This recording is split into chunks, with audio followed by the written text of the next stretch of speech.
সুন্দর লেখার জন্য বাচ্চাদেরকে আপনারা এইভাবে শেখাবেন। যেমন জাস্ট এইভাবে এই যে গোল করে ঘুরিয়ে জাস্ট এইভাবে দিব, জাস্ট এই যে এখান থেকে এটা এভাবে সুন্দর করে টেনে জাস্ট এইভাবে দিয়ে উপরে। হ্যাঁ, আমরা কিন্তু এইভাবে অ লিখবো, এই অলা কিন্তু অনেক সুন্দর লাগবে। আবার দেখাই, জাস্ট এখানে এভাবে সুন্দর করে ঘুরিয়ে এই যে এখান থেকে জাস্ট টেনে উপরের দিকে টেনে এতটুকু আমরা এইভাবে অ লিখবো, সুন্দর লাগবে। উপরে দাগ দেওয়ার দরকার নেই, ঠিক আছে। আ কীভাবে লিখবো, এইভাবে সুন্দর এই ছোট্ট করে ঘুরিয়ে জাস্ট এইভাবে সুন্দর করে দিব, জাস্ট এখান থেকে ধরবো, ধরে এর নিচে ঠিক টেনে চেপে ধরে জাস্ট এইভাবে দিয়ে এইভাবে আমরা এইভাবে আ লিখবো একটানে। উপরে কিন্তু কোনো দাগ দিব না, ঠিক আছে, উপরে দাগ দেওয়ার কোনো দরকার নেই।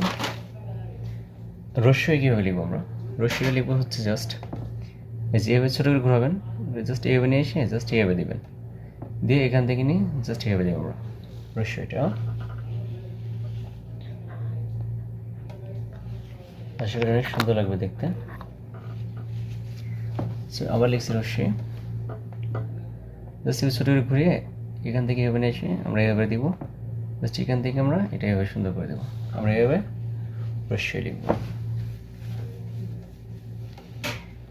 দীর্ঘই কীভাবে লিখবো, এখান থেকে এভাবে করে এটা ছোটো করে দিব, তাহলে এখান থেকে এভাবে নিয়ে আমরা এই দাগটা দিয়ে দেবো, এখান থেকে আমরা এভাবে লিখবো, তাহলে কিন্তু দীর্ঘই।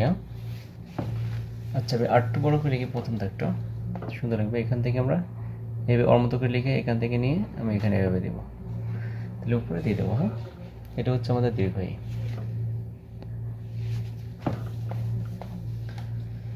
বড় করে লিখে দেখা যাচ্ছে না, এই পর্যন্ত নিয়ে এসে এখান থেকে যেয়ে আমরা এইভাবে দেবো, আমরা এখানে মাত্রা দিয়ে দেবো।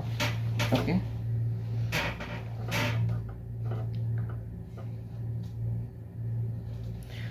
দাগ না দিলেও কোনো সমস্যা নেই, আমরা দাগ না ছাড়া লিখবো দীর্ঘই।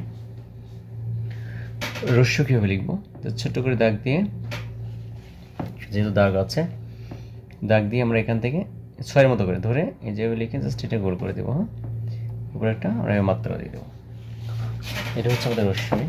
ও দীর্ঘ সেম, দাগ সোজা করে দেবো, এখান থেকে সোজা টানবো, এখান থেকে বাঘ উপরে উঠাবো, এখান থেকে এভাবে সুন্দর করে দেবো, এটা এতটুকু থাকবে।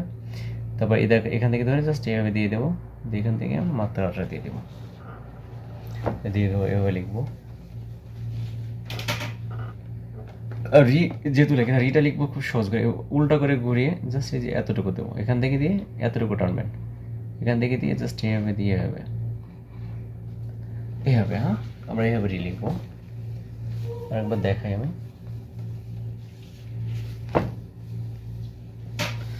সেটা হচ্ছে এই যে উল্টা করে ঘুরিয়ে এ পর্যন্ত নিয়ে যাবো, তবে এ থেকে নিয়ে এসে জাস্ট এইভাবে রি। হ্যাঁ, এই আমরা রি লিখবো। আর লি তো আমরা লিখি না, লিটা হচ্ছে নয়ের মতোই, তো আমি লিখে দিই নয়টা যেভাবে লেখে, এটা এখন নাই, জাস্ট এইভাবে দিয়ে জাস্ট আমরা এইভাবে লিখবো। এটা হচ্ছে লি, যেটা হচ্ছে 9। এখন আমরা এ লিখবো কীভাবে, এটা হচ্ছে জাস্ট আমরা এইভাবে ঘোরাবো, ছোটো করে এই সোজা টানবো, অল্প একটু উপরের দাগের উপর দিয়ে উঠে জাস্ট এই মাথাটা সুন্দর করে দেবো। হ্যাঁ, তাহলে এটা আমাদের সুন্দর লাগবে দেখতে।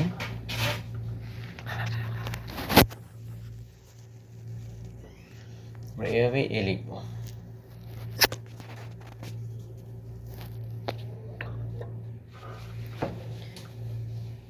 আচ্ছা আমি দেখাচ্ছি,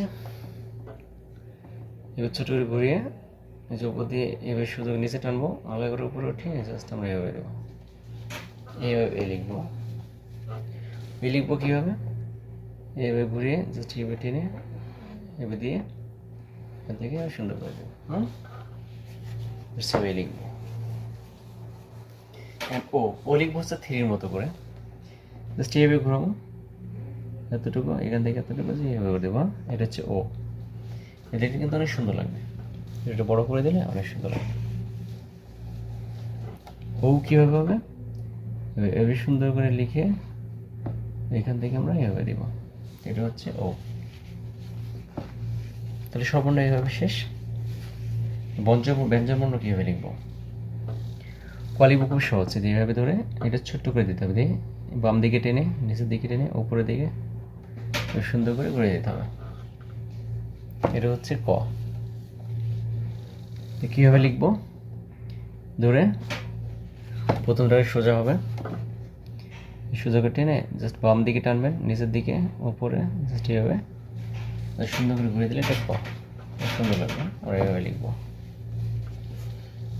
খ লিখবো কীভাবে? বাম দিকে ঘুরে জাস্ট এইভাবে দিয়ে জাস্ট এইভাবে, হ্যাঁ, আর খটা জাস্ট এইভাবে ঘোরাবো। আর দেখে নিই,